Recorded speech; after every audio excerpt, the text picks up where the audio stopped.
Bharatiya Janata party नेता किरीट सोमैया ने अमरावती जिला पुलिस अधीक्षक विशाल आनंद से मुलाकात की और बांग्लादेशी रोहिंग्याओं को फर्जी जाति एवं जन्म प्रमाण पत्र जारी करने के मामले पर चर्चा की। अंजनगाव सुरजी येथे आपल्याला माहिती आहे 2 FIR झाले आहे। हळूहळू याची व्याप्ती खूप वाढत चाललेली आहे। शाळेचे फर्जी दाखले देणे, जो व्यक्ती अस्तित्वात नाही त्याच्या नावाने जन्म प्रमाणपत्र मिळवणं। आता माझं लक्ष अमरावती शहर आहे। पुढचा 1 महिन्यात मी अमरावती शहरात 5000 लोकांनी जे इथले असूच शकत नाहीत, त्यांनी जे 50 वर्ष 60 वर्ष 70 वर्ष 40 वर्ष वयातला माणूस मग आतापर्यंत करत काय होता। तर अमरावती शहरात आता FIR दाखल झालेले आहे। त्याच्यात अतिरिक्त माहिती देत अमरावतीमध्ये पण जे बांगलादेशींनी जन्म प्रमाणपत्र मिळवलं आहे कारवाई होणार।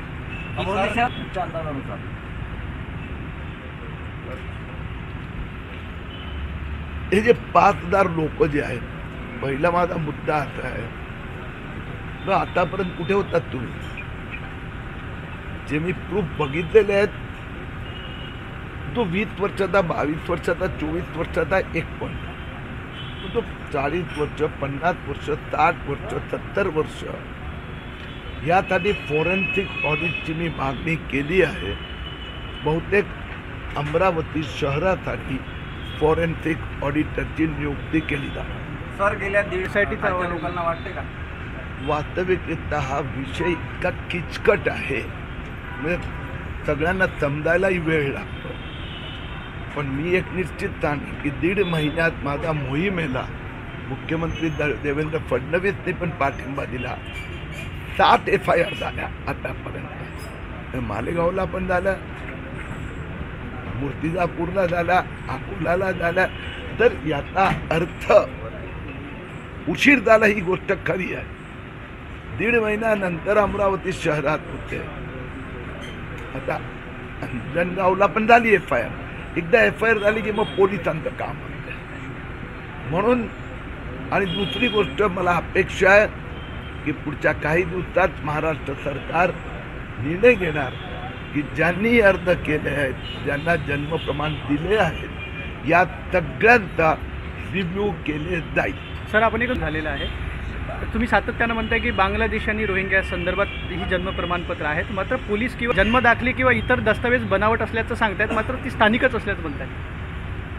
आता पॉलिटिशियन म्हणतो, जे वोट जिहादमध्ये मानतात ना, हे काँग्रेसवाले उद्धव ठाकरे सेनेचे नेते म्हणतात। आपला पोरगा असेल त्याला छोटा, त्यालाही विचारलं की भाऊ म्हणजे तू इथला नाही आहे ना, तू म्हणजे तू नाही, तो माणूस इथला नाही ना, इथलं जन्म प्रमाणपत्र नाही, आणि तुला जन्म प्रमाण मिळवण्यासाठी पत्र मिळवण्यासाठी कोणताही तुझ्याकडे डॉक्युमेंट नाही, तू फोर्जरी चीटिंग करतो, याचा अर्थ काय झाला?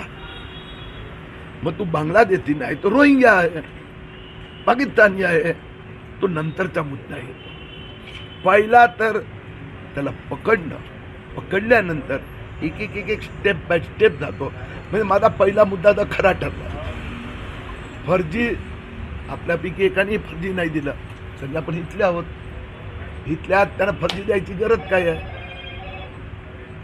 म्हणून ते जे काँग्रेसवाले खासदार बोलतात तर मला हसायला येते। बोलू द्या। याच्यामध्ये 2 FIR झाल्या, एक नायब तहसीलदारांकडनं झाली आहे आणि एक पोलिसांकडनं झाली आहे। दोघांच्याही FIR मध्ये असा कोणताही उल्लेख नाही आहे। भाऊ, मुद्दा मी मांडलाय, FIR त्यांनी माझा पॉईंटवर केला आहे आणि मी खूप स्पष्ट उत्तर दिलं। FIR सुरुवातीचं प्राथमिक की खोटे, आता मी उत्तर दिलं ना, तर खोटे म्हणजे त्याच्याकडे प्रमाणपत्र नाही हे तर मंजूर आहे, त्याच्याकडे कुठलेही हिंदुस्थानातले महाराष्ट्राचे दस्तावेज नाही हे पण खरं ठरलं। मग बांगलादेशी नाही आहे, तुका आफ्रिकाचा आहे का, ते त्यांनी सांगावं लागणार ना।